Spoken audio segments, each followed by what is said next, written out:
दर्शकों ब्रेक तो बाद थोड़ा स्वागत है जी। डॉक्टर साहब साडी पहली ईमेल आई है परमजोत सिंह खटड़ा जी दी। ਇਹ ਲਿਖਦੇ ਹਨ ਵਾਹਿਗੁਰੂ ਜੀ ਕਾ ਖਾਲਸਾ ਵਾਹਿਗੁਰੂ ਜੀ ਕੀ ਫਤਿਹ। ਮੇਰਾ ਸਵਾਲ ਡਾਕਟਰ ਅਮਜੀਤ ਸਿੰਘ ਜੀ ਨੂੰ ਹੈ। ਡਾਕਟਰ ਸਾਹਿਬ ਮੈਂ 2014 ਚ ਚਮਕੌਰ ਸਾਹਿਬ ਗਿਆ ਤੇ ਅਸਲ ਗੜੀ ਨਾ ਦੇ ਕੇ ਬੜਾ ਨਿਰਾਸ਼ ਹੋਇਆ।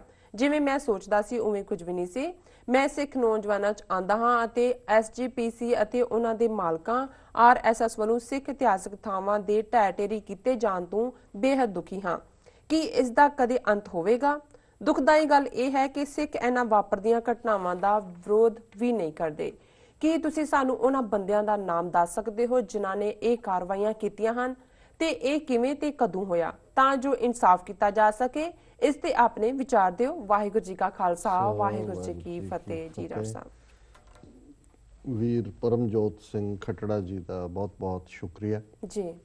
ਉਹਨਾਂ ਨੇ ਸਾਨੂੰ ਲਿਖਿਆ ਜਿਸ ਸਮੱਸਿਆ ਵੱਲ ਉਹਨਾਂ ਨੇ ਧਿਆਨ ਦਿਵਾਇਆ। ਬੇਸ਼ੱਕ ਅਸੀਂ ਪਿਛਲੇ ਵਰੇ ਦੌਰਾਨ ਵੀ ਕਿਸੇ ਨਾ ਕਿਸੇ ਆਲੇ ਹਵਾਲੇ ਨਾਲ ਇਸ ਦਾ ਜ਼ਿਕਰ ਕੀਤਾ, ਪਰ ਇੰਨਾ ਕਿ ਇੰਪੋਰਟੈਂਟ ਹੈ ਵੀ ਜਿੰਨੀ ਵਾਰ ਵੀ ਇਸ ਦਾ ਜ਼ਿਕਰ ਕਰੀਏ ਉਹਨਾਂ ਥੋੜ੍ਹਾ ਜੀ। ਕੁਦਰਤੀ ਪਿਛਲੇ ਵੀਕਐਂਡ ਇੰਡੀਅਨੈਪਲਸ ਦੀਵਾਨ ਤੋਂ ਬਾਅਦ ਉਹਨਾਂ ਦੇ ਆਫਿਸ ਦੇ ਵਿੱਚ ਹੀ ਉਹਨਾਂ ਦੀ ਮੈਨੇਜਮੈਂਟ ਜਿਨ੍ਹਾਂ ਨੇ ਟੇਕ ਓਵਰ ਕਰਨਾ ਉਹਨਾਂ ਦੇ ਵੀ ਮੈਂਬਰ ਸੀ, ਪਿਛਲੀ ਕਮੇਟੀ ਵੀ ਸੀ, ਔਰ ਉਹਨਾਂ ਦੀ ਚਾਹਨਾ ਸੀ ਕਿ ਅਸੀਂ ਉਹਨਾਂ ਨਾਲ 1 to 1 ਡਿਸਕਸ ਕਰੀਏ। ਸੋ 2-2.5 ਘੰਟੇ ਅਸੀਂ ਬੈਠੇ ਰਹੇ। ਉੱਥੇ ਵੀ ਇਹੀ ਗੱਲ ਐਗਜ਼ੈਕਟਲੀ ਇੱਕ ਗੁਰਸਿੱਖ ਜਿਹੜੇ ਉਹਨਾਂ ਨੇ ਬੜੇ ਦੁਖੀ ਹਿਰਦੇ ਨਾਲ ਕਿਹਾ। ਉਹਨਾਂ ਨੇ ਕਿਹਾ ਕਿ ਜੀ ਜਦੋਂ ਕਹਿੰਦੇ ਕਿ ਮੈਂ 15-20 ਸਾਲ ਬਾਅਦ ਵਾਪਸ ਗਿਆ, 18-20 ਸਾਲ ਬਾਅਦ, ਔਰ ਮੈਂ ਆਪਣੇ ਬੱਚੇ ਜਿਹੜੇ ਇੱਥੇ ਹੀ ਹੋਏ ਉਹਨਾਂ ਨੂੰ ਮੈਂ ਚਮਕੌਰ ਦੀ ਗੜੀ ਔਰ ਸਰਹੰਦ ਦੀ ਜਿਹੜਾ ਠੰਡਾ ਬੁਰਜ ਔਰ ਦੂਸਰੇ ਦੀਆਂ ਇਤਿਹਾਸ ਸੁਣਾ ਕੇ ਇਸ ਤਰੀਕੇ ਨਾਲ ਤਿਆਰ ਕੀਤਾ ਸੀ ਕਿ ਉੱਥੇ ਜਾਂਦੇ ਹਾਂ ਜਾਂ ਹਰਿਮੰਦਰ ਸਾਹਿਬ 'ਤੇ ਹਮਲੇ ਦਾ। ਸੋ ਉਹ ਕਹਿਣ ਲੱਗੇ ਜੀ ਜਾ ਕੇ ਤੇ ਉੱਥੇ ਤਾਂ ਸਾਰੇ ਪਾਸੇ ਸੰਗਮਰਮਰ ਹੀ ਥੱਪਿਆ ਹੋਇਆ ਸਾਰੀਆਂ। ਉਹਨਾਂ ਨੇ ਕਿਹਾ ਵੀ ਮੈਂ ਭਾਵੇਂ ਮੇਰਾ ਚਮਕੌਰ ਸਾਹਿਬ ਤੋਂ ਥੋੜ੍ਹਾ ਨੇੜੇ ਹੀ ਪਿੰਡ ਹੈ, ਅਸੀਂ ਤਾਂ ਦੇਖਦੇ ਰਹੇ ਬਚਪਨ 'ਚ, ਉਹ ਗੜੀ ਵੀ ਸੀ, ਉਹ ਦੂਸਰਾ ਵੀ ਸੀ, ਸਭ ਕੁਛ ਗਾਇਬ ਹੋ ਗਿਆ।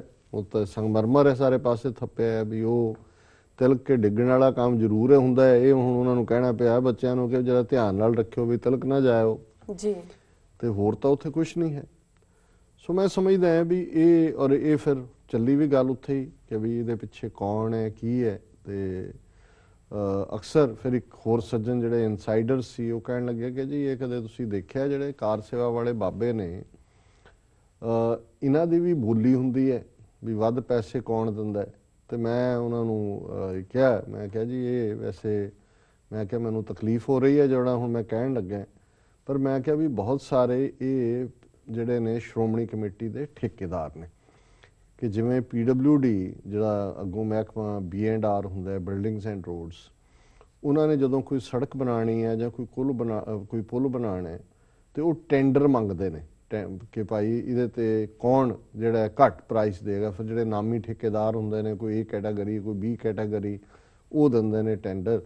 ਫਿਰ ਬੇਸ਼ੱਕ ਉਹਦੇ 'ਚ ਰਿਸ਼ਵਤ ਆਪਣਾ ਰੋਲ ਪਲੇ ਕਰਦੀ ਹੈ, ਅਲਟੀਮੇਟਲੀ ਟੈਂਡਰ ਉਹਨਾਂ ਨੂੰ ਵੀ ਮਿਲਦੇ ਨੇ ਜਿਹੜੇ ਰਜਾ ਦਿੰਦੇ ਨੇ ਉਹਨਾਂ ਦੇ ਅਫਸਰਾਂ ਨੂੰ ਜੀ। ਲੇਕਿਨ ਇਹ ਇੱਕ ਓਪਨ ਦੱਸਣ ਦੇ ਲਈ ਜੀ ਲਿਫਾਫਾ ਖੋਲ੍ਹਿਆ। ਇੱਕ ਨੇ ਕਿਹਾ ਜੀ ਮੈਂ 20 ਲੱਖ 'ਚ ਬਣਾ ਦਿਆਂਗਾ, ਇੱਕ ਨੇ ਕਿਹਾ 18 ਲੱਖ 'ਚ ਬਣਾ ਦਿਆਂਗਾ। ਫਿਰ ਉਹ ਕ੍ਰੈਡੀਬਿਲਿਟੀ ਔਰ ਪ੍ਰਾਈਸ ਉਹਦੇ ਹਿਸਾਬ ਦੇ ਨਾਲ ਉਹਨਾਂ ਨੂੰ ਦਿੰਦੇ ਨੇ।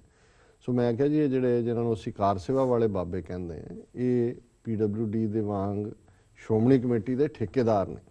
ਜਦੋਂ ਕਿਸੇ ਥਾਂ ਦੀ ਕਾਰ ਸੇਵਾ ਦੇਣੀ ਹੁੰਦੀ ਹੈ ਬੋਲੀ ਲੱਗਦੀ ਕਿ ਪਹਿਲਾਂ ਤਾਂ ਸ਼੍ਰੋਮਣੀ ਕਮੇਟੀ ਪ੍ਰਧਾਨ ਤੋਂ ਲੈ ਕੇ ਮੈਨੇਜਰ ਦੂਜੇ ਉਹਨੂੰ ਇਹ ਕੀ ਦਿੰਦੇ ਨੇ। ਫਿਰ ਇਹਨਾਂ ਦਾ ਇਹ ਐਗਰੀਮੈਂਟ ਹੁੰਦਾ ਹੈ ਕਿ ਵੀ ਜਿੰਨੀ ਦੇਰ ਅਸੀਂ ਉਸ ਥਾਂ ਨੂੰ ਬਣਾਉਣਾ ਹੈ ਸੇਵਾ ਕਾਰ ਸੇਵਾ ਦੇ ਨਾਂ ਥੱਲੇ, ਉੱਥੇ ਜਿਹੜੀ ਆਮਦਨ ਹੈ ਸਾਡੀ ਹੋਏਗੀ, ਤਾਂ ਹੀ ਟੋਕਰੀਆਂ ਰੱਖੀਆਂ ਹੁੰਦੀਆਂ ਬਾਹਰ ਜੀ। ਔਰ ਉਹਨਾਂ ਨੇ ਅੰਦਾਜ਼ਾ ਲਾ ਲਿਆ ਹੁੰਦਾ ਹਿਸਾਬ ਕਿਤਾਬ ਕਿ ਵੀ ਉਹ ਦੇਣ ਦੇ ਬਾਵਜੂਦ ਵੀ ਜਿਹੜਾ ਉਹਨਾਂ ਨੂੰ ਬਰਾਈਬ ਕਰਨ ਦੇ ਸ਼੍ਰੋਮਣੀ ਕਮੇਟੀ ਆਫੀਸ਼ੀਅਲਸ ਨੂੰ, ਔਰ ਜਿੰਨਾ ਕੁ ਉਹਨਾਂ ਨੇ ਸਾਲਾਨਾ ਦੇਣਾ ਫਿਰ ਵੀ ਉਹ ਬਹੁਤ ਸਾਰੀ ਕਮਾਈ ਕਰਦੇ ਨੇ। ਫਿਰ ਇਹ ਹੁੰਦਾ ਜਿੰਨਾ ਕਾਂਟਰੈਕਟ 8-10 ਸਾਲ ਦਾ ਹੁੰਦਾ ਉਹਨੂੰ ਵੀ ਵਧਾਈ ਜਾਂਦੇ ਨੇ, ਪੂਰਾ ਨਹੀਂ ਹੋਣ ਦਿੰਦੇ, ਤੇ ਫਿਰ ਉਹ ਗੁਰਦੁਆਰਾ ਵਾਪਸ ਸ਼੍ਰੋਮਣੀ ਕਮੇਟੀ ਦੇ ਹਵਾਲੇ ਕਰ ਦਿੰਦੇ ਨੇ। ਸੋ ਉਹਦੇ 'ਚ ਉਹਨਾਂ ਦੀ ਵੀ ਕਮਾਈ ਹੋ ਜਾਂਦੀ। ਚਲੋ ਜੀ ਸਦਕੇ ਕਮਾਈ ਕਰਨ ਇੱਦਾਂ ਦੀ, ਆਪੇ ਗੁਰੂ ਨੂੰ ਜਵਾਬਦੇ ਹੋਣਗੇ। ਪਰ ਇਸ ਪ੍ਰੋਸੈਸ ਦੇ ਵਿੱਚ ਜਿਹੜਾ ਸਭ ਤੋਂ ਵੱਡਾ ਨੁਕਸਾਨ ਇਹ ਕਰਦੇ ਨੇ ਔਰ ਕਰ ਰਹੇ ਨੇ ਲਗਾਤਾਰਤਾ ਦੇ ਨਾਲ, ਇਹ ਹੈ ਕਿ ਜਿਹੜੀਆਂ ਇਤਿਹਾਸਕ ਯਾਦਾਂ ਨੇ ਉਹ ਮਿਟਾ ਰਹੇ ਜੀ। ਚਮਕੌਰ ਦੀ ਗੜੀ ਦਾ ਕੱਚੀ ਹੁਣ ਤੁਸੀਂ ਜਦੋਂ ਜਾ ਕੇ ਬੱਚਿਆਂ ਨੂੰ ਇਹ ਦੱਸਣਾ ਚਾਹੋਗੇ ਕਿ ਜੀ ਆ ਕੱਚੀ ਗੜੀ ਸੀ, ਗੜੀ ਵੀ ਕੀ ਘਰ ਸੀ 2 ਮੰਜ਼ਲਾ ਜ਼ਿਮੀਦਾਰ ਦਾ, ਕਿ ਵੀ ਇੱਥੇ 40 ਸਿੱਖਾਂ ਨੇ 10 ਲੱਖ ਫੌਜ ਦਾ ਮੁਕਾਬਲਾ ਕੀਤਾ ਸੀ ਤੇ ਉੱਥੇ ਸੰਗਮਰਮਰ ਸਟਰਕਚਰ ਖੜਾ। ਉਹ ਤੁਹਾਡੀ ਇਮੈਜੀਨੇਸ਼ਨ ਜਿਹੜੀ ਤੁਸੀਂ ਕੀਤੀ ਹੈ, ਪੜਾਇਆ, ਉਹਦਾ ਹਿਸਾਬ ਹੀ ਨਹੀਂ ਹੈ। ਹੁਣ ਠੰਡਾ ਬੁਰਜ ਕੇ ਇੱਥੇ ਰੱਖ ਕੇ ਮਾਤਾ ਜੀ ਨੂੰ ਸ਼ਹੀਦ ਕੀਤਾ ਹੈ, ਇੰਨੇ ਦਿਨ ਬੱਚੇ ਇੱਥੇ ਭੁੱਖੇ ਪਾਣੇ ਠੰਡ ਦੇ ਵਿੱਚ ਰਹੇ, ਤੁਹਾਡੀ ਕੋਈ ਯਾਦ ਹੀ ਨਹੀਂ ਹੈ ਜੀ। ਔਰ ਇਸੇ ਤਰ੍ਹਾਂ ਈਵਨ ਨਬੀ ਖਾਨ ਗਨੀ ਖਾਨ, ਉਹਨਾਂ ਦੇ ਮਾਛੀਵਾੜੇ 'ਚ ਉਹਨਾਂ ਦਾ ਉਹ ਨਿੱਕਾ ਇੱਟਾਂ ਵਾਲਾ ਘਰ ਜਿਹੜਾ ਕਿ ਜਿੱਥੇ 10ਵੇਂ ਪਾਤਸ਼ਾਹ ਰਹੇ, ਜਿੱਥੋਂ ਉੱਚ ਦਾ ਪੀਰ ਬਣਾ ਕੇ ਉਹਨਾਂ ਨੂੰ ਉਹ ਲੈ ਕੇ ਗਏ, ਉਹ ਢਾ ਦਿੱਤਾ ਗਿਆ। ਔਰ ਇੱਕ ਨਹੀਂ, ਹਰ ਥਾਂ ਦੇ ਉੱਤੇ। ਔਰ ਮੈਂ ਪਿਛਲੇ ਦਿਨਾਂ 'ਚ ਇੱਕ ਪੁਸਤਕ ਪੜ੍ਹ ਰਿਹਾ ਸੀ ਕਿ ਈਵਨ ਜਿਹੜਾ ਗੁਰਦੁਆਰਾ ਸਾਹਿਬ ਨਾਨਕ ਮਤਾ, ਜਿਹੜੀ ਸਭ ਤੋਂ ਵੱਡੀ ਸਟੇਜ ਹੈ ਉੱਤਰੀ ਭਾਰਤ ਦੀ ਪੰਜਾਬ ਤੋਂ ਬਾਹਰ, ਉੱਥੇ ਉਹ ਦਰਖਤ ਹੈ ਪਿੱਪਲ ਦਾ, ਜਿਸ ਦੀ ਹਿਸਟਰੀ ਹੈ ਗੁਰੂ ਨਾਨਕ ਸਾਹਿਬ ਨੇ ਸਿੱਧਾਂ ਨੂੰ ਡਿਬੇਟ 'ਚ ਡਿਫੀਟ ਕੀਤਾ ਹੈ ਔਰ ਉਹ ਗੋਰਖ ਮਤਾ ਹੁੰਦਾ ਸੀ, ਨਾਨਕ ਮਤਾ ਬਣ ਗਿਆ। ਫਿਰ 6ਵੇਂ ਪਾਤਸ਼ਾਹ ਤੱਕ ਪਹੁੰਚਦੇ ਆ, ਜਿੱਥੇ ਇੱਕ ਉਹ ਗੁਰਦੁਆਰਾ ਸਾਹਿਬ ਸੀ, ਉਹ ਪਿੱਪਲ ਸੀ, ਉਸ ਨੂੰ ਸਿੱਧਾਂ ਨੇ ਉੱਥੇ ਜਿਹੜਾ ਸੇਵਾ ਕਰ ਰਿਹਾ ਕੋਈ ਉਦਾਸੀ ਸੰਤ ਸੀ, ਉਹਨੂੰ ਮਾਰ ਕੁਟਾਈ ਕੀਤੀ, ਉਹਨੂੰ ਅੱਗ ਲਾ ਦਿੱਤੀ ਦਰਖਤ ਨੂੰ।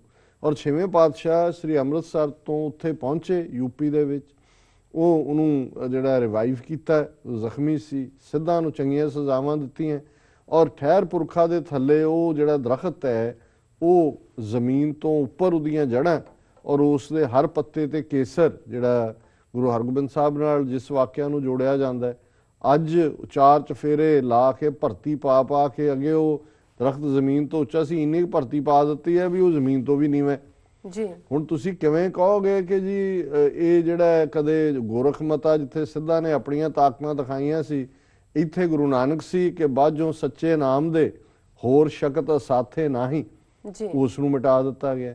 ਔਰ ਪੰਜਾਬ 'ਚ ਇੱਕ ਨਹੀਂ, ਬਹੁਤ ਸਾਰੀਆਂ ਐਸੀਆਂ ਯਾਦਾਂ। ਔਰ ਇਹਨਾਂ ਨੇ ਜਿਵੇਂ ਪੁੱਛਿਆ ਕਿ ਵੀ ਇਹਦੇ ਲਈ ਕੌਣ ਜ਼ਿੰਮੇਵਾਰ ਹੈ, ਜ਼ਿੰਮੇਵਾਰ ਤਾਂ ਇਹੀ ਨੇ ਜਿਨ੍ਹਾਂ ਨੇ ਠੇਕੇਦਾਰ ਰੱਖੇ ਹੋਏ ਨੇ, ਕਾਰ ਸੇਵਾ ਵਾਲੇ ਬਾਬੇ, ਸ਼੍ਰੋਮਣੀ ਕਮੇਟੀ। ਟੌੜੇ ਤੋਂ ਇਹ ਕੰਮ ਸ਼ੁਰੂ ਹੋਇਆ ਔਰ ਹੁਸ਼ਿਆਰਪੁਰ ਜ਼ਿਲ੍ਹੇ 'ਚ ਇੱਦਾਂ ਦੀ ਇੱਕ ਯਾਦਗਾਰ ਜਦੋਂ ਮਿਟਾਈ ਜਾ ਰਹੀ ਸੀ ਤੇ ਇੱਕ ਸਾਡੇ ਜਿਹੜੇ ਦਰਵੇਸ਼ ਫਿਲਾਸਫਰ ਨੇ ਪ੍ਰੋਫੈਸਰ ਮਹਿਬੂਬ, ਉਹਨਾਂ ਨੇ ਇਸ ਗੱਲ ਦੇ ਲਈ ਟੌੜੇ ਨੂੰ ਜਿਹੜਾ ਉਹਦੇ ਨਾਲ ਰਾਬਤਾ ਕੀਤਾ ਔਰ ਉਹਨੂੰ ਕਿਹਾ, ਤਾਂ ਉਹਨੇ ਅੱਗੋਂ ਕਿਹਾ ਕਿ ਜੀ ਇਹ ਪਹਿਲੇ ਗੁਰਦੁਆਰੇ ਵੀ ਸੰਗਤ ਨੇ ਬਣਾਏ ਸੀ, ਹੁਣ ਜਿਹੜੇ ਨਵੇਂ ਨੇ ਢਾਹ ਕੇ ਇਹ ਵੀ ਸੰਗਤ ਹੀ ਬਣਾ ਰਹੀ ਹੈ। ਅਸੀਂ ਕਿਹੜੇ ਜਿਹੜਾ ਹੁਣ ਪੁਰਾਣੇ ਘਰਾਂ 'ਚ ਰਹਿੰਦੇ ਅਸੀਂ ਢਾਹ ਕੇ ਆਪਣੇ ਵੀ ਤਾਂ ਨਵੇਂ ਬਣਾਉਂਦੇ ਹਾਂ, ਸੋ ਹੁਣ ਇੱਥੇ ਵੀ ਨਵੇਂ ਬਣ ਰਹੇ ਜੀ। ਹੁਣ ਜੇ ਇੱਕ ਉਹ ਬੰਦਾ ਜਿਹੜਾ ਸ਼੍ਰੋਮਣੀ ਕਮੇਟੀ ਦਾ 22 ਸਾਲ ਪ੍ਰਧਾਨ ਰਿਹਾ ਹੋਏ, ਜਾਂ ਤਾਂ ਹੁਣ ਉਹਦੀ ਇੰਟੈਂਟ, ਜਿਵੇਂ ਉਹਦੇ ਬਾਰੇ ਅਕਸਰ ਕਾਮਰੇਡ ਟੌੜਾ ਉਹਨੂੰ ਕਹਿੰਦੇ ਸੀ ਕਿ ਵੀ ਜਿਹੜੀ ਕਾਮਰੇਡੀ ਹੈ ਉਹਨੇ ਮਿੱਥਿਆ ਹੋਇਆ ਕਿ ਵੀ ਅਸੀਂ ਧਰਮ ਦੀ ਔਰ ਸਿੱਖੀ 'ਚੋਂ ਉਹਨਾਂ ਨੂੰ ਪੁਖਤਾ ਇਹ ਧਰਮ ਹੈ ਬਹੁਤ ਸਾਰੀਆਂ ਮਾਡਰਨ ਲੀਹਾਂ ਦੇ ਉੱਤੇ,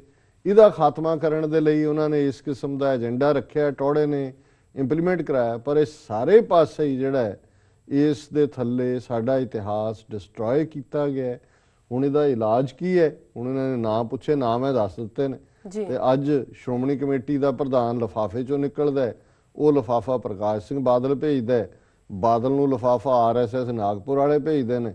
ਹੁਣ ਦਿੱਲੀ ਵੀ ਮੋਦੀ ਵਾਲੇ, ਉਹ ਨਾਗਪੁਰ ਵਾਲੇ ਦਿੱਲੀ ਵੀ ਬਹਿ ਗਏ, ਹੁਣ ਉਧਰੋਂ ਲਿਫਾਫਾ ਆਉਂਦਾ ਹੈ, ਇਧਰੋਂ ਕੋਈ ਨਾ ਕੋਈ ਭੂੰਡ ਵੀ ਭੇਜਦੇ ਨੇ ਉਹਨੂੰ, ਨਾਲ ਉਹ ਵੱਢਦੇ ਵੀ ਹੈ ਚੁੰਡੀ ਵੀ। ਤੇ ਹੁਣ ਦੇਖ ਲਓ ਵੀ ਇਹਨਾਂ ਦਾ ਇਲਾਜ ਕਿਵੇਂ ਕਰਨਾ। ਪਰ ਉਹਨਾਂ ਦਾ ਜਿਹੜਾ ਟਰੀ ਹੈ ਬਣਦਾ, ਜਿਹੜੇ ਕਿ ਸਾਡੀ ਹਿਸਟਰੀ ਨੂੰ, ਕੌਮ ਨੂੰ, ਸਿੱਖ ਪਰੰਪਰਾਵਾਂ ਨੂੰ, ਅਕਾਲ ਤਖਤ ਦੀ ਡਿਗਨਿਟੀ ਨੂੰ, ਹਰ ਚੀਜ਼ ਨੂੰ ਜਿਹਨਾਂ ਨੇ ਡਿਸਟਰੋਏ ਕਰਕੇ ਰੱਖ ਦਿੱਤਾ ਜੀ। ਬਿਲਕੁਲ ਡਾਕਟਰ ਸਾਹਿਬ, ਇਸ ਨਾਲ ਲੈਣੇ ਆ ਬ੍ਰੇਕ। ਵੀਅਰਸ ਤੁਸੀਂ ਇਸ ਤਰ੍ਹਾਂ ਬਾਰੇ ਨੂੰ ਮਿਲਦੇ ਆ ਛੋਟੇ ਬ੍ਰੇਕ ਤੋਂ ਬਾਅਦ।